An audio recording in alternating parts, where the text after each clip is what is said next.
ఆయనకి సార్. అందరికి నమస్కారం. ముందు ఈ సినిమా దర్శకులు యుగేందర్ గారికి, అలాగే ప్రొడ్యూసర్స్ మహేందర్ అండ్ రాజశేఖర్ గారికి, and Sai and Archana and music director, DOP, all టెక్నీషియన్స్కి ముందు కంగ్రాచులేషన్స్. క్రిస్మస్కు 5 సినిమాలు రిలీజ్ అయితే 5 సినిమాల్లో సక్సెస్గా నిలబడడం అంత ఈజీ కాదు. సో అలా సక్సెస్గా నిలబడినందుకు ముందు ఓల్డ్ టీమ్కి, నేను last 1 week actual out of town, పోతే అన్ని సినిమాలు ఫాలో చేస్తూ ఉన్నాను, ఏది ఎలా ఉంది అని. దాంట్లో శంబాలకు 100% మార్క్స్ పడడం, మంచి అప్రిషియేషన్ రావడం, అలాగే సక్సెస్ఫుల్గా నిలబడడం హ్యాపీ థింగ్. ఎందుకంటే ఆదికి 25th ఫిలిం అంట. సో 25th ఫిలిం సక్సెస్ రావడం అనేది ఈజ్ ఎ గుడ్ థింగ్. పోతే కమ్బ్యాక్ అంటున్నావు, ఆయన సీనియర్ కాదు, ఇంకా జూనియర్. సీనియర్స్ సక్సెస్లో వెనకబడి వచ్చినప్పుడు వాళ్ళని కమ్బ్యాక్ అనాలి. సో కరెక్షన్ చేసుకోండి, ఎందుకంటే ఇంకా చాలా ఉంది. ఇంకా 40 ఏళ్ళు పని చేస్తాడు, అలా నాన్న 50 ఏళ్ళు కంప్లీట్ చేశాడు, అది ఇంకా మినిమం 40 years కంప్లీట్ చేయాలి. సో బొమ్మరిల్లు సినిమా తీసినప్పుడు ఇప్పటికీ నాకు రవి విజిల్ కొడుతున్నాడు.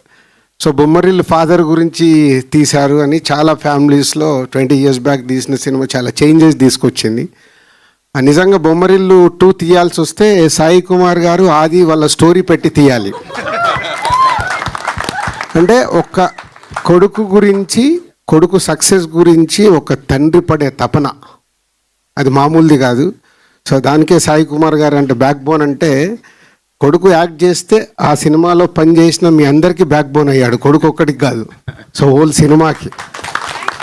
సో తనకున్న relations, is a nice man, అందరితో బాగుంటాడు. సాధారణంగా ఇండస్ట్రీలో అందరితో బాగుండడం కుదరదు, బట్ సాయి కుమార్ గారికి ఒక్కడికి చెల్లింది, అందరితో బాగుంటారు, అందరికి ఈజీగా యాక్సెస్ ఉంటుంది. సో అలాగే నాకు మార్నింగ్ చూస్తే బ్రేక్ఫాస్ట్ చేస్తున్న టింగ్ మన మెసేజ్ వచ్చింది. సో అన్ని నేను ప్రోమో, ఇది లాంగ్ బ్యాక్, దీని ప్రోమో ఫస్ట్ రిలీజ్ అయినప్పుడు సాయి కుమార్ గారు పంపించినప్పుడు చూసినప్పుడే చెప్పా all the best, is looking good అని. సో అలాగే సినిమా కూడా బాగా అయ్యి సక్సెస్ అయినందుకు మీ అందరికీ thank you.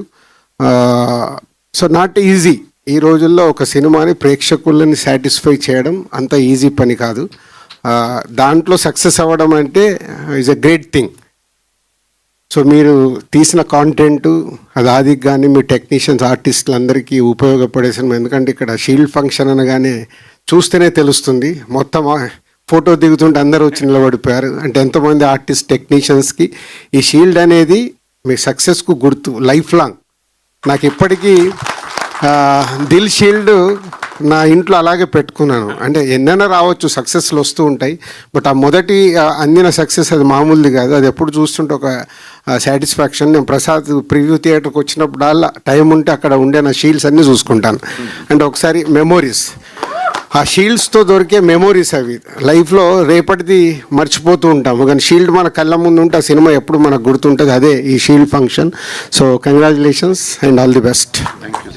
Thank you so much sir, thank you very much. I think ఆది గారు మీరు కూడా ఒక 2 మాటలు ప్లీజ్. యా